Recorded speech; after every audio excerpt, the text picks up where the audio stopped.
नमस्कार दोस्तों, आप सभी का स्वागत है मेरे YouTube channel learn to grow पे। आज की क्लास होने वाली है हिंदी स्पेशल, जिसमें कि हम अपना टॉपिक लेंगे वर्णमाला का। देखिए, ये जो सीरीज रहने वाली है, इसमें जैसा कि आपको थंबनेल पे दिख रहा होगा, इसमें जानिए एक पेज में पूरा टॉपिक कैसे रिवाइज करती हूँ। आपको इसमें ये जानने को मिलेगा कि मैं एक पेज में पूरा टॉपिक कैसे रिवाइज करती हूँ। लास्ट टाइम अगर आप रिवीजन कर रहे हैं तो आप पूरे टॉपिक को देख सकते हैं। कॉन्सेप्ट रहने वाले हैं इसमें सारे के सारे। ये सीरीज इंपॉर्टेंट रहेगी अगर आप उत्तराखंड में बीएड एंट्रेंस एग्जाम दे रहे हैं, पटवारी, लेखपाल या वीडियो वीपीडीओ सभी एग्जाम्स के लिए, जहां पे भी वर्णमाला टॉपिक आता है, आपके लिए ये सीरीज इंपॉर्टेंट रहने वाली है। बेसिकली अभी रिसेंटली उत्तराखंड में जो एग्जाम के फॉर्म फिल होने वाले हैं, कंबाइंड बीएड एंट्रेंस वाले, उसके लिए भी सीरीज बहुत इंपॉर्टेंट है। देखिए, वर्णमाला अगर हम बात करें, ज्यादा वीडियो लंबी नहीं रहने वाली, बस 2 पेज में आप पूरा कॉन्सेप्ट इस टॉपिक का कवर कर सकते हैं। तो देखते हैं अपना टॉपिक। वीडियो स्टार्ट करते हैं बिना टाइम वेस्ट करे। अगर वीडियो पसंद आ रही है तो जरूर लाइक कीजिए और ज्यादा से ज्यादा शेयर करिए। वर्णमाला के अंदर हम सबसे पहले हिंदी के बारे में थोड़ा पढ़ेंगे। तो हिंदी जो हमारी है, इसकी लिपि देवनागरी है और ये भाषा जो फारसी भाषा का शब्द है हिंदी, इसका अर्थ होता है हिंद से संबंधित। इतने सभी बातें हमने यहाँ पे कवर करी है। सारे फैक्ट हैं कि इसकी लिपि देवनागरी है और भाषा का जो शब्द है फारसी भाषा का शब्द है, इसका अर्थ होता है हिंद से संबंधित। आगे हम अगर भाषा का क्रम देखें तो सबसे पहले अगर हिंदी कैसे इसका जन्म हुआ उसको देखते हैं। भाषा क्रम अक्सर हर किसी एग्जाम में आपसे पूछा जाता है, जो कि मैंने यहाँ पे कवर करा हुआ है। जैसे सबसे पहले संस्कृत आई, फिर संस्कृत, पाली, प्राकृत, अपभ्रंश, अवहट्ट, हिंदी। तो हिंदी के अंदर भी हमने हिंदी को क्या करा, क्लासिफाई कर दिया कितने टाइप्स में, 3 अलग अलग टाइप्स में, जिसके अंदर हमने प्राचीन हिंदी को रखा है अपनी। प्राचीन हिंदी हो गई, मध्यकालीन हिंदी और आधुनिक हिंदी, 3 टाइप्स में इसको डिवाइड करा है। और हम जो वर्तमान में अध्ययन कर रहे हैं वो मानक हिंदी का अध्ययन कर रहे हैं अभी। अब देखते हैं कुछ ऐसे आर्टिकल जो हिंदी भाषा से संबंधित है और इंपॉर्टेंट है। तो अगर हिंदी के बारे में आपको जिक्र मिलेगा आर्टिकल 343 और भाग 17 में, जहां पे आपको भाषा के बारे में है लिखा बताया गया, वहीं पे इसका संबंधित है इससे। आर्टिकल 343 और भाग 17। वहीं पे विश्व हिंदी दिवस कब मनाया जाता है, 10 जनवरी को। और राष्ट्रीय हिंदी दिवस आपका जो मनाया जाता है, राष्ट्रीय हिंदी दिवस ये आपका मनाया जाता है 14 सितंबर को। आपको सामने देखने को मिल रहा होगा 14 सितंबर राष्ट्रीय हिंदी दिवस। वहीं पे मातृभाषा दिवस 21 फरवरी। तो इसे रिवाइज करते हैं। विश्व हिंदी दिवस 10 जनवरी, राष्ट्रीय हिंदी दिवस 14 सितंबर, मातृभाषा दिवस 21 फरवरी। अब आगे बढ़ते हैं इसी क्रम में और अपनी सीरीज को कंटिन्यू करते हैं। जैसे कि यहाँ पे देखिए अगला जो पॉइंट एड ऑन हो रखा है, यहाँ पे बोले बढ़ते हुए क्रम में भाषा की इकाई कौन कौन सी है। तो यहाँ पे जो सबसे छोटी इकाई, अगर क्वेश्चन अक्सर पूछा जाता है भाषा की सबसे, वर्णमाला की सबसे छोटी इकाई कौन सी है, तो ध्वनि या फिर वर्ण। उसके बाद अक्षर, फिर पद, फिर पदबंध, उसके बाद उपवाक्य, फिर वाक्य। वाक्य को भाषा की पूर्ण इकाई या फिर अर्थ के आधार पर भाषा की सबसे बड़ी इकाई कहा जाता है। अगर वीडियो पसंद आ रही है तो साथी अपने साथियों को ज्यादा से ज्यादा शेयर करिए। अब देखते हैं अगला टॉपिक। इसमें हम देखेंगे वर्णमाला। अपना जो वर्णमाला है उस टॉपिक पे आते हैं। तो वर्णमाला वर्णों के व्यवस्थित क्रम या सुव्यवस्थित क्रम को, समूह को, क्रम को क्या बोला जाता है, वर्णमाला बोला जाता है। ये क्वेश्चन अक्सर पूछा जाता है कि वर्णों के व्यवस्थित क्रम को क्या कहते हैं, तो वर्णमाला कहते हैं। ऐसे क्वेश्चन देखने को आपके पास आएगा। इसके अंदर हम किस किस का अध्ययन करते हैं, तो स्वर और व्यंजन का अध्ययन इसके अंदर हम लोग करते हैं। किसका, स्वर का और व्यंजन का अध्ययन। अब इसी में देखेंगे कि वर्णमाला में कितने स्वर हैं और कितने व्यंजन हैं, आप सारे देखेंगे। तो बेसिकली हमारे जो वर्ण हैं वो 2 प्रकार के होते हैं, स्वर और व्यंजन, जिसमें 11 यहाँ पे स्वर और 33 व्यंजन, इस तरह से। अब देखते हैं टोटल जो हमारी वर्णों की संख्या है वो कितनी है।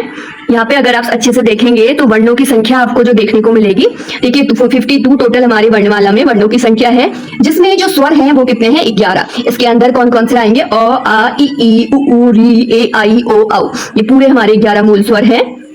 इसमें 2 क्या होते हैं हमारे, अयोगवाह होते हैं, अंग और अह जिसको बोलते हैं।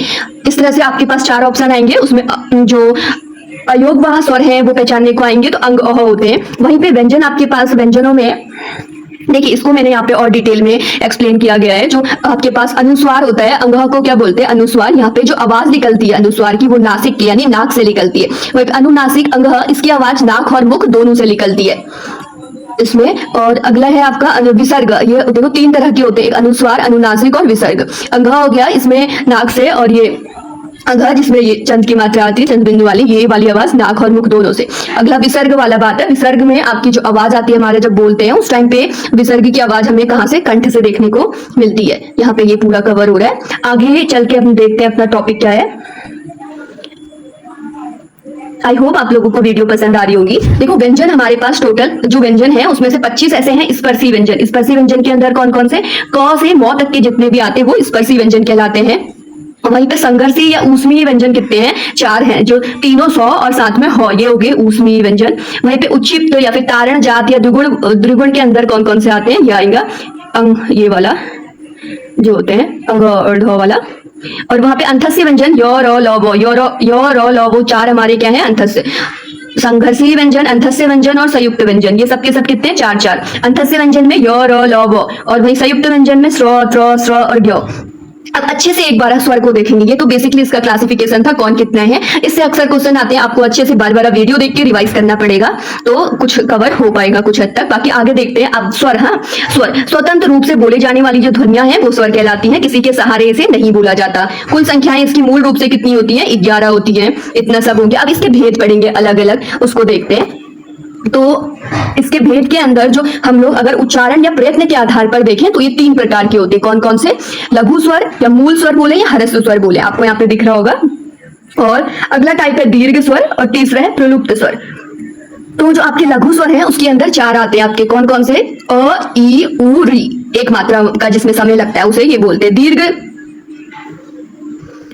स्वर या संधि स्वर। द्विमात्रिक स्वर होते हैं और ये टोटल कितने? 7 होते हैं। तो 7 और 4 इधर हो गए, कितने हो गए? 11। इसमें आ, ई, उ, ए, आई, ओ, औ, ये आ जाएंगे सारे। और प्रलुप्त स्वर के अंदर जो आपके पास रहते हैं, देखो जैसे ओम बोलते हैं, जहाँ पे आपको 3 मात्रा का समय लगता है, जैसे हम लोग राम बोलते हैं, इस तरह का इसका निशान होता है। क्वेश्चन पूछा जाता है कि इसमें से प्रलुप्त स्वर कौन सा है, या तो ओम का निशान होगा, इस तरह से मैंने बॉक्स में लिख रखा है एस का एस जैसा निशान, या इस तरह से ऊ का जैसा निशान ओम का। इसके अंदर एग्जाम्पल जब हम जैसे बात को ना अपना खींचते हैं, इसके देखो मैंने यूजेस भी लिखे हैं। इसका संबोधित करने में, किसी को हम संबोधित कर रहे हैं तो इसका यूज होता है।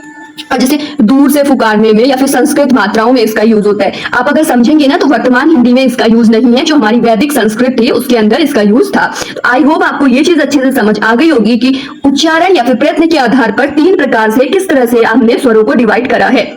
अब देखते हैं मात्रा के आधार पर। तो मात्रा के आधार पर देखो जैसे मूल स्वर 11 है ना, लेकिन मात्रा के आधार पर अगर हम देखेंगे सिर्फ 10 ही है। ऐसा इसलिए है क्योंकि अ की कोई मात्रा नहीं होती है, अ एक अमात्रिक स्वर है और इसी को उदासीन स्वर भी बोलते हैं। बहुत बड़ा क्वेश्चन बना है कि उदासीन स्वर कौन सा होता है, तो अ वाला हो जाएगा। वहीं पे अगला देखो क्वेश्चन आ रहा है कि सभी व्यंजन में अ मौजूद होता है। आप कोई भी व्यंजन देखें उसमें अ जरूर होगा। अगर जैसे क देखें तो ये क प्लस अ से मिलकर बना है, और के भी क प्लस ए से मिलकर बना है।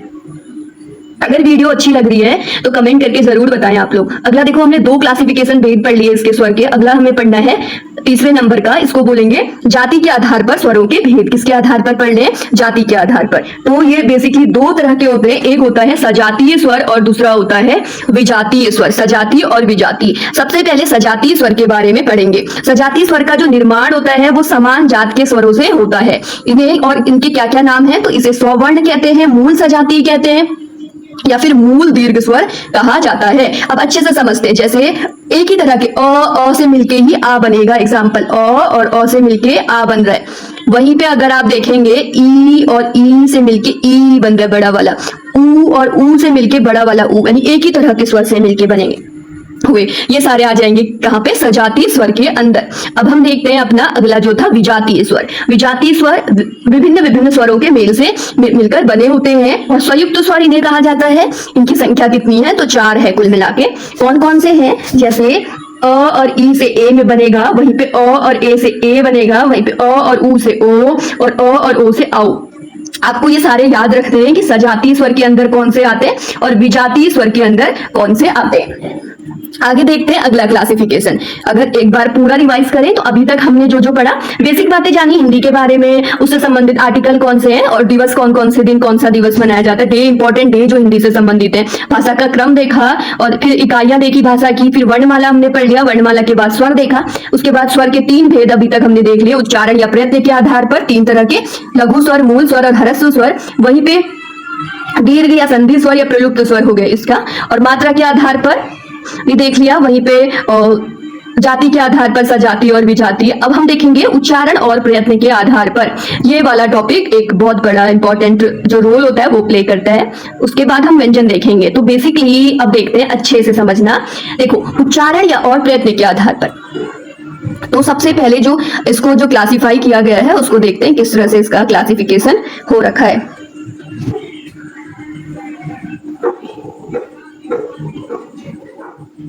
देखो अब देखते हैं, अगर आप उच्चारण या प्रत्यय के आधार पर देखेंगे तो तीन तरह से हमने क्लासिफाई कर रखा है। अगर आप लोगों को ये नोट्स समझने में दिक्कत आ रही है तो एक बार अच्छे से वीडियो देखें, फिर समझ आ जाएगा। और अगर आपको इसका पीडीएफ चाहिए तो प्लीज कमेंट करिए, मैं तभी आपको प्रोवाइड करा पाऊंगी। जैसे कोशिश करूंगी कि टेलीग्राम ग्रुप पे अपलोड कर दूं, आप वहां पे जुड़ जाइए, मैं वहां पे अपलोड कर ही दूंगी। तो अब देखते हैं, जैसे हमने तीन तरह से क्लासिफाई करा उच्चारण या प्रत्यय के आधार पर। तो पहला जीवा, दूसरा मुखाकृति, तीसरा ओष्ठाकृति। देखो जीवा के आधार पर 3 प्रकार के हो गए और मुखाकृति के आधार पर 4 प्रकार के, ओष्ठाकृति के आधार पर 2 प्रकार के। तो अब देखते हैं जीवा के आधार पर 3 प्रकार के कौन कौन से हैं।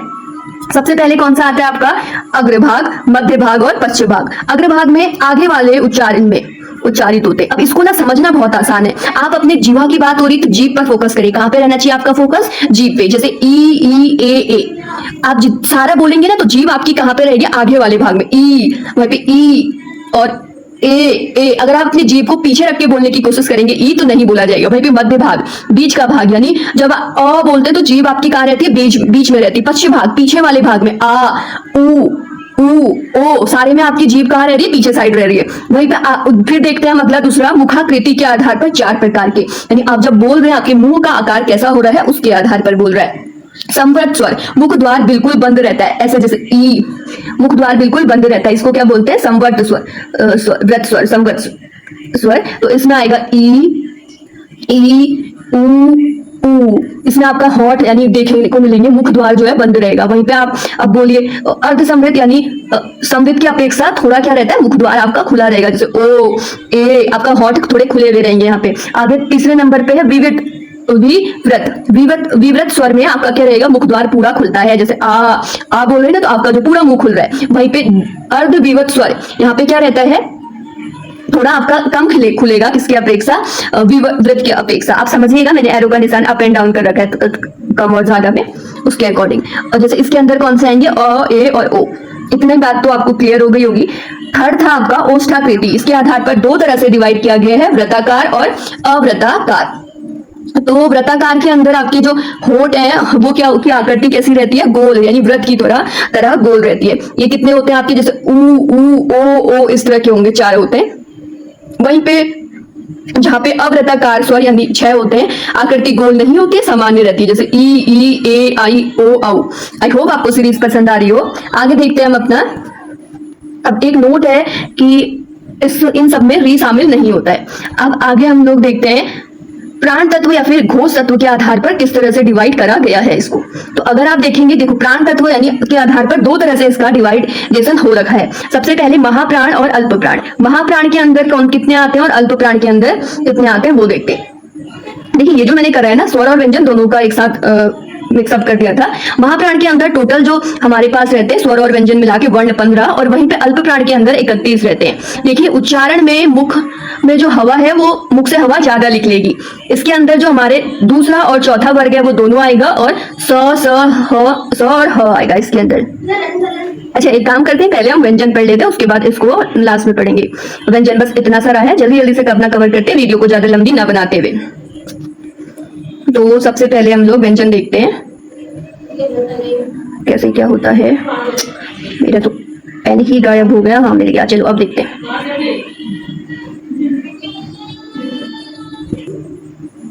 हाँ तो व्यंजन हमारे परंपरागत यानी मूल रूप से कितने होते हैं, 33 होते हैं। और द्विगुण व्यंजन जोड़ने पर, द्विगुण व्यंजन जो हमारे होते हैं उसको जोड़ने पर ये कितने हो जाते हैं, 33 और 2 फिर 35 हो जाएंगे। और कुल मिलाकर हमारे पास अगर इसमें संयुक्त भी जोड़ देना तो फिर जो हमारे जो कुल व्यंजन है उनकी संख्या कितनी हो जाती है, 39 हो जाती है यहाँ पे। अब पहले ना इसका क्लासिफिकेशन देखते हैं बहुत आराम से। देखो इसको क्लासिफिकेशन इसका हमारे पास पहले तो 5 वर्ग है, क वर्ग, च वर्ग, ट वर्ग और च वर्ग, क वर्ग, च वर्ग, ट वर्ग, ट वर्ग और प वर्ग। इस तरह से देखो, क वर्ग के अंदर क ख ग घ ङ, और च वर्ग के अंदर च छ ज झ ण, ट वर्ग के अंदर ट ठ ड ढ न, और त वर्ग के अंदर ट थ द ध न, प वर्ग के अंदर प फ ब भ म। इस तरह से आ जाएंगे। अब इसका जो हमारा 5वां नंबर वर्ग है ना, इस तरह से अगर हम यहाँ से भी क्लासिफाई करें इस तरह से, तो जो 5वां वाला हमारा रहता है वो पूरे के पूरे 5 हमारे पंचमाक्षर या फिर नासिक के से कहा जाता है। याद रखना, मैंने अलग अलग कलरफुल से आपको नोट्स प्रोवाइड कराने की कोशिश करी है। तो ये सारे आ जाएंगे अंग, य, ण, न, प, इसके अंदर नासिक के या पंचमाक्षर के अंदर। अब ये जो सारे वर्ग हैं ये आ गए। उसके बाद हमारे पास इधर आ जाता है और य, र, ल, व। इनको क्या बोला जाता है, वो भी देखेंगे। देखो इन सबको अंथस्य व्यंजन बोला जा रहा है। आप इस तरह से रिलेट करने की कोशिश करना। अंथस्य व्यंजन, अंथस्य व्यंजन उच्चारण स्वर व व्यंजन के बीच, इसका जो उच्चारण होता है स्वर और व्यंजन के बीच होता है। और अंथस्य व्यंजन को अघोष या फिर अल्प प्राण भी कहा जाता है। अब इस इंटरेस्टेड बात यह है कि इसके अंदर जो आपको ग्रीन कलर से दिख रहे होंगे ये वाले य और वो, इसको क्या बोला जाता है? अर्ध स्वर बोला गया। य और वो को ई और अ से मिलकर य बना है, ऊ और अ से मिलकर वो बना है, इनको अर्ध स्वर भी बोला जाता है। क्वेश्चन आता है कि अर्ध स्वर किसे कहते हैं। वहीं पे आपका र और ह मिलके, देखो र और ह मिलके क्या बनाते हैं? दोनों, इन दोनों को क्या बोला जाता है? र और ह को। तो इन्हें प्रकंठित, लूठित, कंपन जात वर्ण, इनके अलग से नाम दिए गए हैं। यहाँ पे आई थिंक थोड़ा मिसप्रिंट हो गया। जो रॉ है, सिर्फ रॉ है, उसको प्रकंपित, लूठित, कंपन जात या वर्ण कहा जाता है। जो ह है आपका, इसको बोला जाएगा काकल्य कंठ, ऊष्म संघर्षीय व्यंजन या फिर स्वर यंत्रमुखी व्यंजन। यहाँ पे आपको पीडीएफ में अच्छे से पढ़िएगा। देखिए ह को क्या बोला जा रहा है? काकल्य, ऊष्म संघर्षीय व्यंजन, स्वर यंत्रमुखी व्यंजन। इतना हो गया। अब आगे देखते हैं अपना संयुक्त व्यंजन कौन कौन से होते हैं। तो 4 हमारे संयुक्त व्यंजन है, स्र, त्र, ज्ञ, स्र। इसको यहाँ से क्वेश्चन आपको, आप बीएड एंट्रेंस दें या फिर उत्तराखंड का कोई भी एग्जाम दे, कोई भी एग्जाम जहाँ पे हिंदी पूछी जा रही है, इस वाले पार्ट से आपको क्वेश्चन देखने को ही मिलते हैं। किस तरह से मिलते हैं वो देखते हैं हम इसको।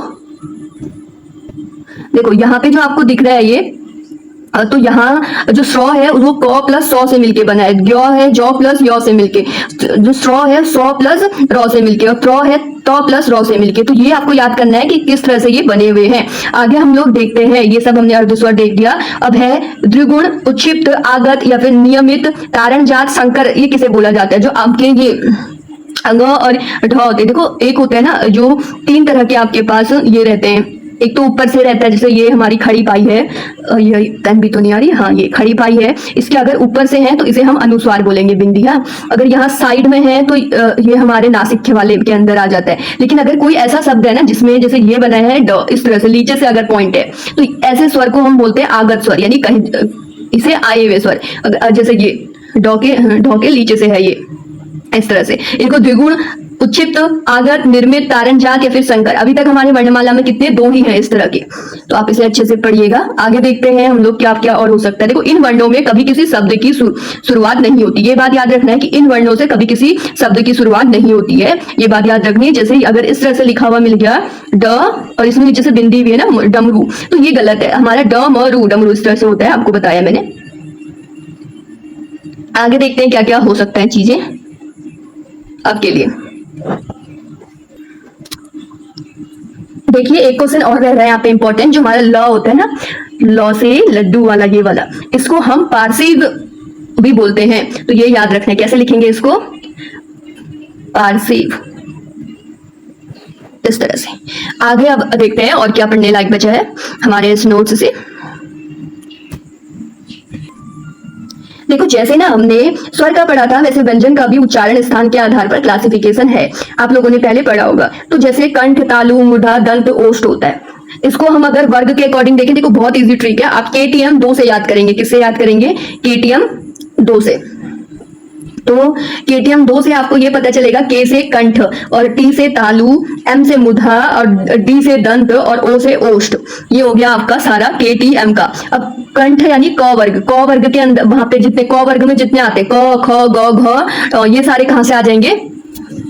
कंठ से ही उच्चारित होंगे। वहीं चौ वर्ग के अंदर जितने आते हैं वो तालु से उच्चारित होंगे, चौ वर्ग के। और आपके पास टौ वर्ग में टौ, ठौ, डौ, ढौ, नौ, ये सारे होंगे मुधा से। वहीं दंत से त, थ, द, ध, न, ये सारे यहीं से। और इसके साथ में कुछ चीजें और भी इसी तरह से आपको लगा के याद करनी है। जैसे कि यहाँ पे आपको दिख रहा होगा हमारा जो बेसिकली है, मैंने क्या करा, देखो टी, तालु के साथ साथ य और सौ को भी रखा है। तो य और सौ का उच्चारण तालु से ही होता है। मुधा से टौ वर्ग का तो होगा ही, साथ में र और सौ का भी। दंत का उच्चारण टौ वर्ग से तो होगा ही, साथ में ल और सौ से भी हो जाएगा। तो ये सारा था आज का। टोटल जो हमारे 25 होते हैं ना, ये पांचों वर्ग में, हर वर्ग में 5 है तो 25 है। इन सबको क्या बोलेंगे? स्पर्श व्यंजन बोला जाता है। इन सबको क्या बोला जाता है? स्पर्श व्यंजन। इसमें कौन कौन से शामिल हैं? हमारे क से लेके मौ तक के सभी शामिल हैं।